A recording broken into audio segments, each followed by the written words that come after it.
ఒకే ఒక ఆలోచన అంతే. కానీ నేను ఏదో సంపాదించుకోవాలి, ఏదో రాజకీయంగా ఎదగాలి అనే ఆలోచనతో నేను ముందుకు రాలేదు. అలా నేను 5 సంవత్సరాలు కష్టపడ్డా చేశాను. నేను ఇప్పుడు మా ఊరిలో నేను ఇండిపెండెంట్గా నిలబడ్డా. నేను 100% మళ్ళీ సర్పంచ్ అవ్వగలను. అది బీఆర్ఎస్ఆ కాంగ్రెసా ఇంకా కాదు, ఇండిపెండెంట్గా. నేను లాస్ట్ టైం కూడా నేను ఇండిపెండెంట్గా నిలబడి మన బీఆర్ఎస్ ప్రభుత్వం ఉంది కాబట్టి నేను అందులో బీఆర్ఎస్లోకి వెళ్ళాను. ఇప్పుడు ప్రభుత్వం ఏది అనేది మనకు ఇంపార్టెంట్ కాదు. మనం ప్రజల కోసం చేశాము, రాజకీయ నాయకుల కోసం కాదు కదా, పార్టీ కోసం కాదు కదా. ప్రజలు నమ్మిరు కాబట్టి ప్రజల కోసం చేశాము. అది మనకు ఇంపార్టెంట్. అది గౌరవ ముఖ్యమంత్రి గారు కొంచెం గుర్తుంచుకొని మా పెండింగ్ బిల్లు మాకు చెల్లించి మాకంటూ కొన్ని కళలు ఆశలు ఎన్నో వదులుకొని ఎన్నో సాక్రిఫైస్ చేశాము. 5 years కరోనా టైంలో కూడా ఒక్కొక్క సర్పంచ్ పడని బాధలు లేదు. చిన్న పిల్లల్ని వదిలేసి కూడా ఒక ఇంటికి ఒక ఇంట్లో కరోనా వచ్చిందంటే పక్కింట్లో వాళ్ళు తలుపు కూడా తీయని పరిస్థితిలో కూడా ఒక సర్పంచ్ వాళ్ళ ఇంటికి వెళ్ళాడు, వాళ్ళ ప్రాణాలు కూడా లెక్క చేయకుండా. అదే టైంలో అలాంటి సిచ్యువేషన్లో కూడా మనం పోరాడినాం, కష్టపడ్డాం, చేసాం. అప్పుడు పెండింగ్ బిల్లు బ్లీచింగ్లు అంటే ఒక వారానికి అసలు ఎన్ని వందల కట్టలు. అలా ఎవరి కోసం చేశాము? రాజకీయ నాయకుల కోసమా, పార్టీ కోసమా? కాదు కదా, మన ఊరి కోసం, మన ప్రజల కోసం. మనం చేసిందల్లా ఒక ఊరిని దృష్టిలో పెట్టుకొని చేస్తున్నాం. కానీ ఏ రాజకీయ నాయకుల కోసం చేయలే, ఏ పార్టీ కోసం చేయలే, దేనికోసం చేయలేదు. దయచేసి రేవంత్ రెడ్డి గారిని కొనుక్కునేది ఏంటంటే, సార్ మాకు రాజకీయంగా మాకు ఎలాంటి మీ మీద వివక్షత లేదు. మాజీ సర్పంచ్ల మీద, మాజీ ముఖ్యమంత్రుల మీద, బీఆర్ఎస్ నాయకుల మీద, కాంగ్రెస్ నాయకుల మీద, మంత్రివర్యుల మీద, ఎవరి మీద మాకు ఎలాంటి కక్ష లేదు, ఎలాంటి వివక్షత లేదు. మాకు ఏంటి అంటే మేము నమ్మి ఒక గ్రామాన్ని అభివృద్ధి చేశాము. ట్రాక్టర్ ఎప్పుడుంది సార్ గ్రామాలలో? గార్బేజ్ కలెక్షన్ ఎప్పుడైనా ఉందా ఇన్ని సంవత్సరాల నుంచి ఊర్లలో?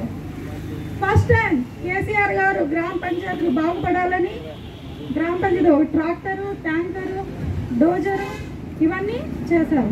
గార్బేజ్ కలెక్షన్ ఎప్పుడైతే సర్పంచ్లో దిగిపోయారో ఊర్లలో గార్బేజ్ కలెక్షన్ లేదు. 15 days ఒకసారి కూడా గార్బేజ్ కలెక్షన్ చేసే పరిస్థితి లేదు ఊర్లలో. ఇదంతా చక్కగా ఉంటే వ్యవస్థ అంతా ఎందుకు ఇంత పాడైపోతుంది? ఒక వ్యవస్థను ఒక గాడిలో నడిపించినప్పుడు దాన్ని నడిపియండి ముందుకి. మాజీ సర్పంచ్లు ఒక 10 లక్షలు అంటే ఒక 5-6 లక్షలు వేయండి, మిగతాది చూద్దామనండి. మీరు ఎందుకు అనలేకపోతున్నారు? ఇంకా వాళ్ళు డొనేట్ చేస్తారు, సర్పంచ్లు ముందుకు వస్తారు.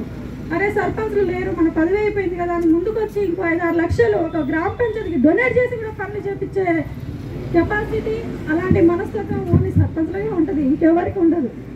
ఒక ఇంట్లో ఎవరైనా చనిపోయారంటే స్వచ్ఛందంగా ట్రాక్టరు, ట్రక్కు, ట్యాంకరు, పెళ్ళైందంటే గ్రామ పంచాయతీ, చావైందంటే గ్రామ పంచాయతీ, ట్యాంకరు, డోజరు ఇవన్నీ మనమే కదా.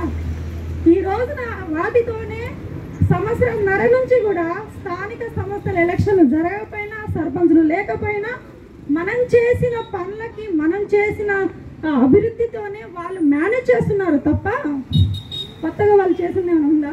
మనం చెప్పుకోగలం 5 సంవత్సరాలు నువ్వు ఏం చేసావండి. నేను 5 సంవత్సరాలు ఒక గ్రామ పంచాయతీ టాపర్ కన్నా, ఒక ట్యాంకర్ కన్నా, ఒక డోజర్ కన్నా, శ్మశాన వాటి కట్టించా, డంపింగ్ షెడ్ కట్టించా. మన ఊరు మన బాడీ కార్యక్రమంలో భాగంగా ఒక ఊరికి కిచెన్ షెడ్ లేదు, నేను వేపించా. పారి గోడ లేదు, నేను పెట్టించా. గేట్ లేదు, పెట్టించాం. అంగన్వాడీస్ లేవు, కట్టించాము. ఏం చేయలేదు. నేను 5 సంవత్సరాలు ఇన్ని చేశా. సంవత్సరంన్నరలో 2 సంవత్సరాలు ముఖ్యమంత్రి గారు మీరు ఊరి కోసం ఏం చేస్తారు? ఏమైనా చేశారా? ఒకటి చూపియండి. ఇప్పుడు మీరు ఆ ప్రభుత్వంలో చేశారని మాట్లాడుతున్నారు కదా, ఆ ప్రభుత్వంలో చేశారా మేము బిల్లు ఇయ్యము అంటున్నారు కదా. ఇవన్నీ మేము రేపు ఎక్కడికొక్కడి తాళాలు వేసుకుంటాము. వ్యవస్థను ముందుకే నడిపించగలరా? నడిపిస్తాము అని మీరు హామీ ఇవ్వండి. మా పెండింగ్ బిల్లు మేము వెనక్కి తీసుకుంటాము. మా కొత్త బిల్లులు ట్రాక్టర్ తీసుకుంటాము, తాళాలు వేసి అంగన్వాడికి తాళాలు వేస్తాం, స్కూల్కి తాళాలు వేసేస్తాం, డంపింగ్ షెడ్లకు తాళాలు వేపిస్తాం, శ్మశాన వాటికి తాళాలు వేపిస్తాం. ఇవన్నీ మేము చేసినాయి. ఆ ప్రభుత్వంలో చేసిన వాటి గురించే కదా ఇప్పుడు మీరు మాట్లాడుకుని మీరు మేనేజ్ చేసుకుంటున్నారు. సంవత్సరం నుంచి మేము కష్టపడి నిర్మించుకున్నాము. 5 సంవత్సరాలు ప్రతి ఒక్క సర్పంచ్ నిర్మించుకున్న కోట ఒక గ్రామ పంచాయతీలో. ఇవన్నీ మీరు కొత్తగా ఏమీ చేయలేదు సార్. చేసిన వాటిని మీరు చేసినట్టు చూపించుకుంటున్నారు.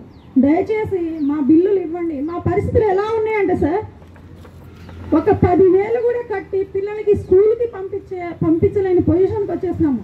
ఇది ఎవరి కోసం సార్? మేము ఇన్ని లక్షలు ఖర్చు పెట్టి చేసింది మీకోసమో మీ పార్టీ కోసమో కాదు కదా. మమ్మల్ని నమ్మిన జనాల కోసం వెనక ముందు ఆలోచించకుండా